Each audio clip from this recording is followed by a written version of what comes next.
Assalomu alaykum. Tabiat ne'mati kanaliga xush kelibsiz.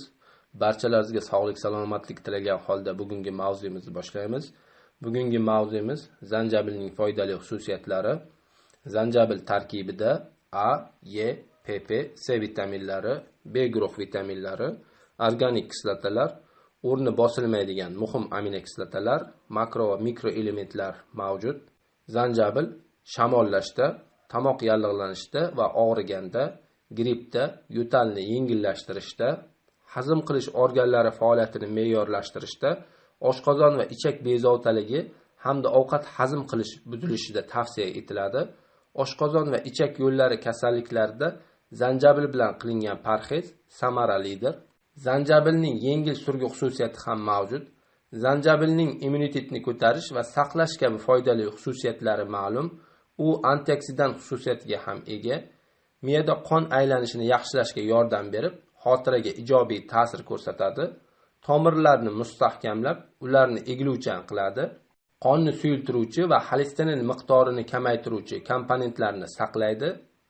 Et yoki pay cho'zilishlarida og'riqni kamaytirishga yordam beradi. Revmatizmda tavsiya etiladi.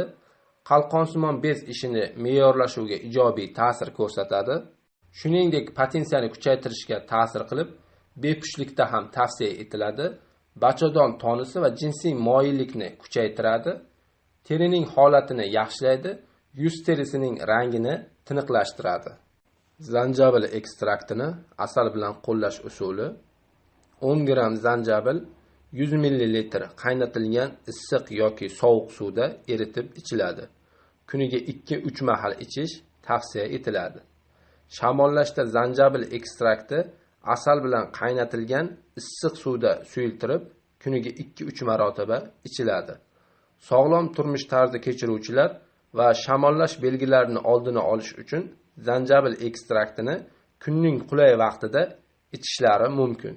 Qo'llash mumkin bo'lmagan holatlari va nojo'ya ta'sirlari: belgilangan me'yorga rioya etilsa, hech qanday nojo'ya ta'siri aniqlanmagan. Homiladorlik va emiziklik davrida, shuningdek, zanjabil ekstraktining komponentlariga individual yuqori sezuvchanlikda qo'llash mumkin emas. Zanjabil ildizi dorixonalarga tozalangan va yarim tozalangan holatda chiqariladi.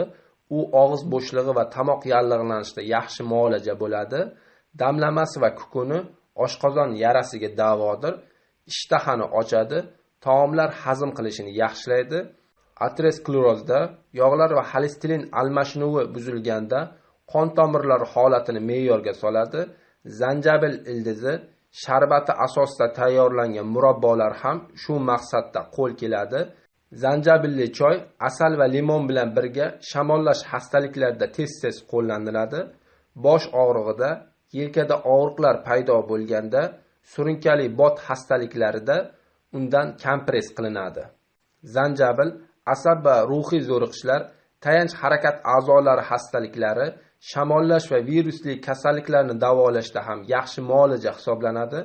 Barcha ne'matlar kabi zanjabil ham me'yordan ortiq iste'mol qilinsa, ko'ngil aynishi, ichni surishi, allergik reaksiyalarga olib kelishi mumkin. E'tiborlaringiz uchun rahmat. Xayr, salomat bo'linglar. Har qanday mahsulotni iste'mol qilishdan avval albatta shifokor maslahati bilan maslahatlashib, ish ko'rgan maqsadga muvofiq. Doim sog' va salomat bo'linglar.